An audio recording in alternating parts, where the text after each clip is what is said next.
Movie की कहानी शुरू होती है अमेरिका के पेंसिल्वेनिया शहर से, जहाँ पर गवर्नमेंट के कुछ साइंटिस्ट एक गुफा के अंदर रिसर्च के लिए गए हुए हैं, जहाँ पर उन्हें सफलता भी मिल जाती है। लेकिन इसी बीच उस गुफा से कुछ अजीब तरह के जीव बाहर आते हैं, जो उड़ते हुए सभी साइंटिस्ट को बड़ी ही बेरहमी से खत्म कर देते हैं। ये जीव किसी चमगादड़ की तरह उड़ते हैं और उनके ही तरह दिखते हैं, जो शायद आने वाले समय में पूरे अमेरिका के लिए एक खतरा साबित हो सकते हैं। अब मूवी की कहानी बढ़ती है आगे, जहाँ पर हम पेंसिल्वेनिया शहर में एली नाम की एक टीनेज लड़की को देखते हैं, जो अपने कानों से सुन नहीं पाती है और वो साइन लैंग्वेज यानी कि इशारों से अपनी फैमिली से इंटरेक्ट करती है। दरअसल 3 साल पहले एक एक्सीडेंट में वो अपने सुनने की क्षमता को पूरी तरह से खो चुकी है और उस एक्सीडेंट में उसने अपने ग्रैंड पेरेंट्स को भी खो दिया था और अब वो अपने पेरेंट्स के साथ पेंसिल्वेनिया सिटी में रहती है। उसका एक पालतू कुत्ता भी होता है जिसका नाम ओटिस होता है और वो सभी लोग अपनी लाइफ को फुल एंजॉय भी कर रहे होते हैं। लेकिन एली को उसके बेरेपन के कारण उसके सारे स्कूल के दोस्त उसका मजाक उड़ाते रहते हैं। एली का एक बॉयफ्रेंड भी होता है जिसका नाम रॉब होता है, जो एली को हमेशा सपोर्ट करता है और उसे यकीन दिलाता रहता है कि एली में कोई भी डिसेबिलिटी नहीं है और वो एली से आसानी से बात करने के लिए साइन लैंग्वेज भी सीख रहा था। अब थोड़े समय बाद हम एली की मॉम को देखते हैं, जो कि परेशान है क्योंकि एली अभी तक घर नहीं लौटी थी। एली को एली की हमेशा ही फिक्र रहती है। तभी एली घर पर आ जाती है और वो कहती है कि वो अपने दोस्त रॉब के साथ थी, इसी कारण वो थोड़ा लेट हो गई। अब उसी रात जब एली रॉब से चैटिंग कर रही होती है, तभी वहाँ पर एली के फादर यूज आते हैं और वो एली से आज के दिन के बारे में पूछते हैं। उन्हें लगता है कि हमेशा की तरह उसके दोस्तों ने एली को आज भी परेशान किया होगा। ह्यूज उससे रॉब के बारे में भी पूछता है, लेकिन एली कहती है कि अगर ऐसी कोई बात रहेगी तो वो सबसे पहले आपको ही बताएगी। और अब इसके बाद सभी लोग सोने चले जाते हैं, लेकिन रात के समय ह्यूज एली को उठाता है और उसे एक हॉल में ले जाता है, जहाँ वो सभी लोग न्यूज देख रहे होते हैं और उन्हें पता चलता है कि पेंसिल्वेनिया, न्यूयॉर्क और कुछ अन्य शहर पर एक अनचाहे खतरे ने दस्तक दे दी है, जिस कारण शहर के हालात बहुत ही खराब है और सभी लोगों को सरकार की तरफ से घर में रहने की सलाह दी जाती है। और बताया जा रहा है कि शहर पर चमगादड़ जैसे दिखने वाले कुछ जीवों ने हमला कर दिया है और सरकार द्वारा लोगों को घर में ही चुपचाप रहने का बोला जा रहा है और वो जीव शहर में लोगों को निशाना बना रहे हैं और उन्हें बहुत ही बुरी तरह से मार भी रहे हैं। अब ये देख एली और उसका परिवार डर जाता है। अब एली यहाँ कहती है कि अगर हमें इस खतरे से बचना है तो हमें शहर से बाहर जाना होगा, क्योंकि हमारा ये शहर बहुत ही नॉइसी है और इस शहर में हम सर्वाइव नहीं कर पाएंगे, क्योंकि वो जीव शोर सुनकर लोगों की तरफ अट्रैक्ट होते हैं। अब एली की इस बात से वो सभी लोग एग्री करते हैं, जिसके बाद वो सभी शहर से बाहर जाने की तैयारी करते हैं, जहाँ पर ह्यूज का बचपन का फ्रेंड ग्लेन भी उनके साथ आता है, जो अपने पास सेफ्टी के लिए एक गन को भी रखता है और फिर जूड और ग्लेन के साथ उसकी कार में बैठ जाता है। अब सभी लोग अलग अलग 2 गाड़ियों से शहर के बाहर निकल जाते हैं, जहाँ कुछ दूरी पर चलने पर वो हाईवे पर फिलिंग स्टेशन से डीजल भरवाते हैं, जहाँ पर उन्हें एक स्ट्रेंजर नजर आता है जो उनकी कार को हाईजैक करने आया था और ह्यूज भी उसे गाड़ी की चाबी देने ही वाला होता है, क्योंकि उसके हाथ में गन थी। तभी वहाँ पर ग्लेन आ जाता है, जो गन से उसे शूट करके घायल कर देता है और फिर वे सभी लोग उसे वहीं छोड़ आगे बढ़ते हैं, जहाँ पर जूड को फिलिंग स्टेशन पर हुए हादसे के बाद से अब बहुत ही डर लगने लगता है और वो ग्लेन की गाड़ी से उतरकर अपनी फैमिली के पास आ जाता है। अब हम देखते हैं कि सुबह हो चुकी है और वो लोग शहर के दूसरी छोर की ओर पहुंच चुके हैं, जहाँ पर उन्हें बहुत सारा ट्रैफिक मिलता है। अब ग्लेन उन लोगों को एक शॉर्टकट से शहर से बाहर ले जाता है, जहाँ रास्ते में ग्लेन की गाड़ी के सामने एक हिरन आ जाता है और इस दौरान उसकी गाड़ी खाई के अंदर जा गिरती है और वो बुरी तरह से घायल हो जाता है। ह्यूज उसे कार से निकालने की कोशिश करता है, लेकिन ग्लेन बुरी तरह से फंस चुका था और उसका पैर भी नहीं निकल पा रहा था। इधर केली लगातार एम्बुलेंस को कॉल करती रहती है, लेकिन शहर में मची अफरा तफरी के बीच उसका कोई भी कॉल रिसीव नहीं करता है और अब ग्लेन भी हार मान चुका था और वो उन सभी को वहाँ से जाने का बोलता है, लेकिन ह्यूज उसे ऐसी हालत में छोड़कर नहीं जाना चाहता है। अब इसके बाद ग्लेन ह्यूज से गन मांगता है, जो कार में रखी हुई थी।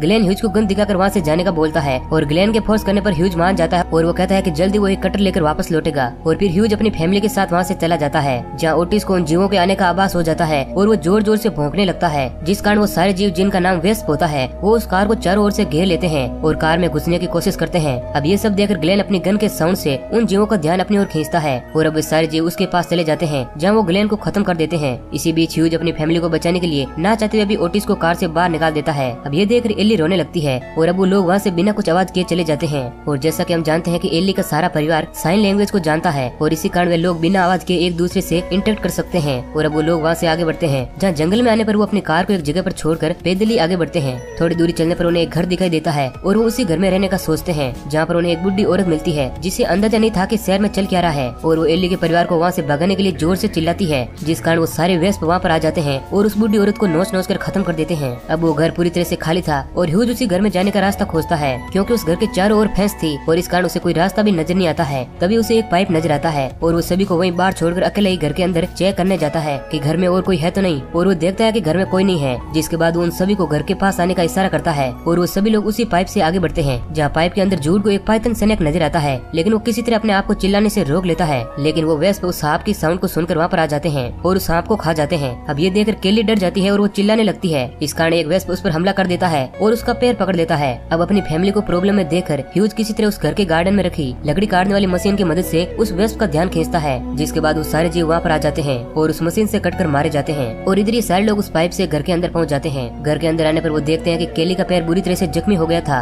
और वो दर्द से करा रही है और उसके पैर को इन्फेक्शन से बचाने के लिए जल्दी मेडिसिन की जरूरत पड़ेगी। अब अगली सुबह होने पर एली और ह्यूज दोनों मेडिसिन लेने शहर में जाते हैं, जहाँ उन्हें पता चलता है कि शहर पूरी तरह से खाली है और उन्हें वहाँ पर कोई भी इंसान नहीं दिखता है, क्योंकि उन जीवों ने शहर के सभी लोगों को खत्म कर दिया था और हर जगह चारों तरफ सिर्फ सन्नाटा ही सन्नाटा था। उन्हें वहाँ एक मेडिकल शॉप भी नजर आती है और वो एंटीबायोटिक लेने उस शॉप में घुस जाते हैं, जहाँ पर उन्हें बहुत सारी बॉडीज दिखती है जिन्हें उन्हीं वेस्प ने मार दिया था और उन मरे हुए लोगों के पेट में वेस्प ने अपने अंडे भी दे दिए थे। अब ऐसा देख एली डर के चिल्ला देती है, जिस कारण वहाँ पर वेस्प आ जाते हैं, लेकिन ह्यूज फायर अलार्म ऑन कर देता है, जिस वजह से सारी शॉप में पानी गिरने लगता है। अब पानी की आवाज से उन जीवों का ध्यान भटक जाता है और इसी बीच ह्यूज और एली उस शॉप से बाहर आ जाते हैं, जहाँ उन्हें एक अजीब सा प्रीस्ट नजर आता है जो एली को अपने ग्रुप में शामिल करना चाहता है। और वो प्रीस्ट भी एली की तरह बोल नहीं सकता था क्योंकि उसकी जबान कटी हुई थी, लेकिन वो शामिल होने से मना कर देते हैं और वहाँ से ह्यूज वापस घर आ जाता है, जहाँ पर वो केली को मेडिसिन देता है। अब रात में एली अपने लैपटॉप पर रोब से चैटिंग करती है और उसे पता चलता है कि रोब भी इसी मुश्किल दौर से गुजर रहा है और उसके पेरेंट्स भी मारे गए हैं, लेकिन किसी तरह रोब ने अपने आप को बचा लिया था। और वो एली को कहता है कि वो नॉर्थ में किसी जगह पर है जहाँ पर गवर्नमेंट द्वारा उन्हें एक कैंप के अंदर रखा गया है जो कि बिल्कुल सेफ है,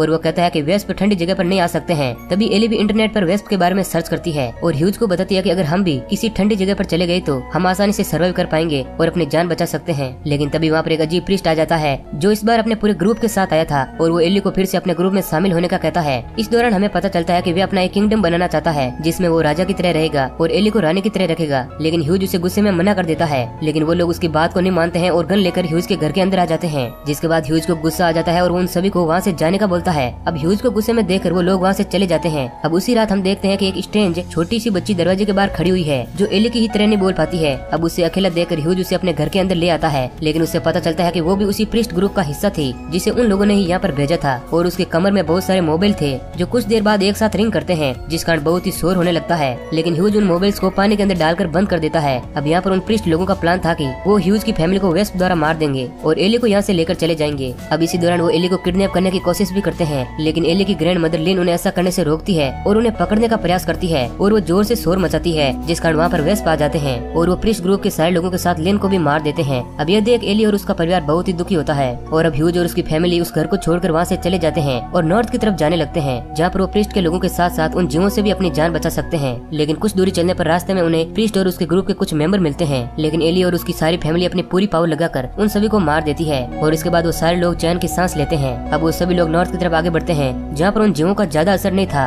और कुछ देर चलने पर वो सभी रिफ्यूजी कैंप पहुँच जाते हैं, जहाँ पर रोब पहले से ही मौजूद होता है और वहाँ पर गवर्नमेंट सभी लोगों का ख्याल भी रख रही है और साथ ही ज्यादा ठंड बढ़ने के कारण उन वेस्प की पावर भी कम हो रही थी। अब मूवी के लास्ट सीन में हम देखते हैं कि एली अब रोब के साथ मिलकर उन वेस्प को एरो से मारे होते हैं और अब एली भी मजबूत हो चुकी है और वो हर एक सिचुएशन में अपने आप को संभाल सकती है और इधर सारे लोग शांति के साथ अपनी जिंदगी जी रहे हैं और इसी सीन के साथ मूवी एंड हो जाती है। तो दोस्तों, अगर ये कहानी आपको पसंद आई है तो वीडियो को लाइक जरूर करें। ऐसे ही और इंटरेस्टिंग वीडियो पाने के लिए हमारे चैनल को सब्सक्राइब करें। धन्यवाद।